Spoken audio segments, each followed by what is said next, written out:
Praise Lord. എന്നെ കേൾക്കുന്ന എല്ലാവർക്കും യേശുക്രിസ്തുവിൻ്റെ നാമത്തിൽ സ്നേഹവന്ദനം.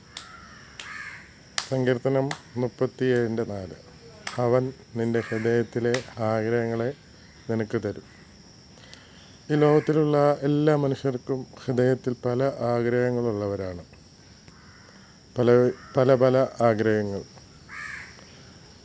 ജോലിക്ക് വേണ്ടി ആഗ്രഹിക്കുന്നവർ, വിവാഹത്തിന് വേണ്ടി ആഗ്രഹിക്കുന്നവർ, ഒരു ഭവനം പണിയുവാൻ വേണ്ടി ആഗ്രഹിക്കുന്നവർ, കുഞ്ഞുങ്ങൾക്ക് വേണ്ടി ആഗ്രഹിക്കുന്നവർ, പല ആഗ്രഹമുള്ളവരാണ് മനുഷ്യർ. തിരുവചനം പറയുകയാണ്, അവൻ നിൻ്റെ ഹൃദയത്തിലെ ആഗ്രഹങ്ങളെ നിനക്ക് തരും. എൻ്റെ വിചാരങ്ങളല്ല ദൈവത്തിൻ്റെ വിചാരങ്ങളെന്ന് തിരുവചനത്തിൽ കാണുന്നുണ്ട്. അതുകൊണ്ട് പ്രിയരെ, നമ്മുടെ നല്ല ആഗ്രഹങ്ങളെ നൽകിത്തരാൻ കഴിയുന്ന ഒരു ദൈവത്തെയാണ് നാം സേവിക്കുന്നത്.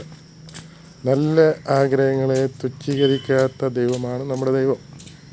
അവൻ നിൻ്റെ ഹൃദയത്തിലെ ആഗ്രഹങ്ങളെ നിനക്ക് തരും.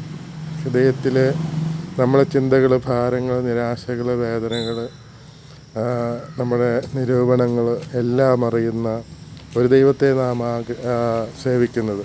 അതുകൊണ്ട് നമ്മുടെ ഹൃദയത്തിലെ ആഗ്രഹങ്ങളെ പലപ്പോഴും ലഭിച്ചില്ല, അതിന് താമസം വരുന്നു എന്നോർത്ത് നാം വിഷമിക്കേണ്ട കാര്യമില്ല പ്രിയരെ. ദൈവസന്നിധിയിൽ അതിനു വേണ്ടി ജാഗരിക്കുമ്പോൾ, പ്രാർത്ഥിക്കുമ്പോൾ ദൈവം നമ്മുടെ ഹൃദയത്തിലെ ആഗ്രഹങ്ങളെ നിവർത്തിക്കുവാനിടയായിത്തീരും. ഏത് മേഖലയിലാണോ എന്നെ കേൾക്കുന്ന പ്രിയജനമേ, നിങ്ങളുടെ ഏത് മേഖലയിലാണോ നിങ്ങളുടെ ആഗ്രഹം നടക്കാതെ താങ്കൾ ഭാരപ്പെട്ട് നിരാശപ്പെട്ട് ഇരിക്കുന്ന ഏതെങ്കിലും വിഷയങ്ങളുടെ നടുവിൽ ആയിരിക്കുന്നുവെങ്കിൽ ദൈവം അതിന് ഈ 2025 തീരുന്നതിന് മുമ്പ് നിങ്ങളുടെ ഹൃദയത്തിലെ ആഗ്രഹങ്ങളെ ദൈവം നിങ്ങൾക്ക് തരുമെന്ന് വിശ്വസിക്കുന്നുവെങ്കിൽ അത് നടക്കുവാനിടയായിത്തീരും.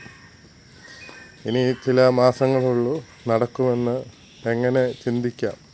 എങ്ങനെ ഇനി നടക്കുമോ എന്ന് നാം ചിന്തിച്ച് ഭാരപ്പെട്ട് നിരാശപ്പെട്ട് മനം തകർന്ന അവസ്ഥയിലിരിക്കുന്നുവെങ്കിൽ ദൈവം നിങ്ങൾക്ക് വേണ്ടി ഹൃദയത്തിലെ ആഗ്രഹങ്ങളെ സാധിപ്പിച്ച് തരുന്ന ഒരു ദൈവമാണ് നമ്മുടെ ദൈവം. ആ ദൈവത്തെയാണ് നാം സേവിക്കുന്നത്. അതുകൊണ്ട് അവനൊന്ന് വാതിൽ തുറന്നാൽ ആർക്കും അടയ്ക്കാൻ കഴിയുകയില്ല. അതുകൊണ്ട് നാം ദൈവസന്നിധിയിൽ നമ്മെ തന്നെ ഏൽപ്പിച്ച് ദൈവസന്നിധിയിൽ പ്രാർത്ഥനയോടെ നാം ആയിരിക്കുമ്പോൾ നമ്മുടെ ഹൃദയത്തിലെ ആഗ്രഹങ്ങളെ അവൻ നിവർത്തിച്ച് തരുന്ന ഒരു ദൈവമാണ്. ദൈവം നിങ്ങളെ അനുഗ്രഹിക്കട്ടെ. God bless you all.